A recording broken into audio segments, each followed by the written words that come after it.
السلام عليكم ورحمة الله وبركاته. أنا الحسن ولد ماديك، في رسالة عاجلة إلى رئيس الجمهورية فخامة الرئيس محمد الشيخ الغزواني. بعد التحية والتقدير،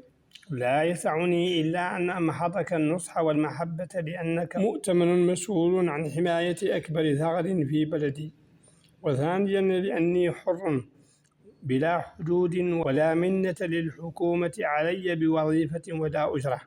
وثالثا لأني قلق أن تكون أنت آخر من يتصف في بلدي بصفة رئيس جمهورية. أخي، أتمنى عليك أن تفكر في الحيثيات التالية: أولا،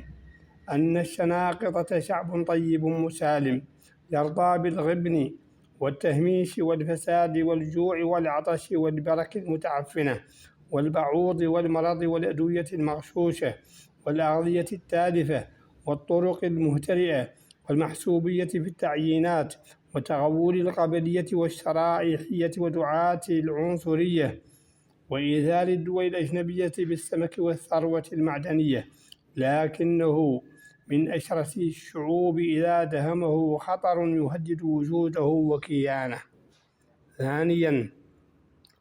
أن الأوروبيين شركاء الحكومة الموريتانية في اتفاقية الهجرة المشؤومة إنما هم كمثل الشيطان يدفع الإنسان إلى الخسران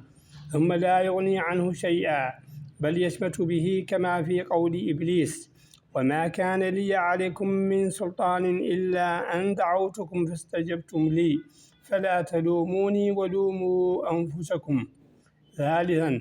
أن الذين يخربون بيوتهم بأيديهم ويهددون حصون الشناقطة من داخلها هم أول الناس اختفاء وهروبا إلى الخارج وأبعدهم من الدفاع عن النظام الحاكم إذا هاجت الغوغاء الدهماء العمياء لا قدر الله.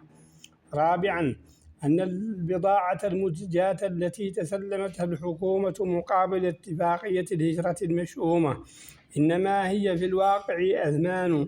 قرارها أن يصبح أبناؤهم وبناتهم عبيدا وإماء لدى مئات الآلاف من المهاجرين شذاذ الآفاق الوافدين المستوطنين الجدد الذين يضمن لهم الأوروبيون تكفل الحكومة الموريتانية بحقوق استيطانهم كاملة على هذه الأرض السائبة. خامسا، أن خطر المستوطنين الجدد قد شعر به الشناقطة ويعتبرون فخامة الرئيس ونظامه وأعوانه عليهم أي مع عدوهم الخارجي لا معهم ولا منهم، وإلا لدفعوا عنهم مشروع الاحتلال الجديد. سادسا، أن الحوار المعلن عنه مع برام ورموز المعارضة رغم كونه غير ضروري ولا معنى له، إذ لن يشغل الرأي العام عن خطر المستوطنين الجدد، ولن يتمكن برام ورموز المعارضة بما يستفيدونه من مكاسب شخصية من امتصاص غضب الشناقطة، لأنهم ببساطة يرحبون بالمستوطنين الجدد ولا يحتاج نظام أغلبية برلمانية وحزبية أكثر من مشاورات مع كبار حكماء البلد الذين يتمتعون بخبرة وتجربة يستطيعون بها ضمان الأمن القومي.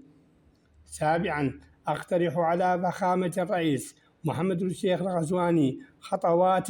بسيطة تجب ما قبلها من التقصير ويدخل بها التاريخ من أوسع أبوابه ويؤمن بها مستقبله: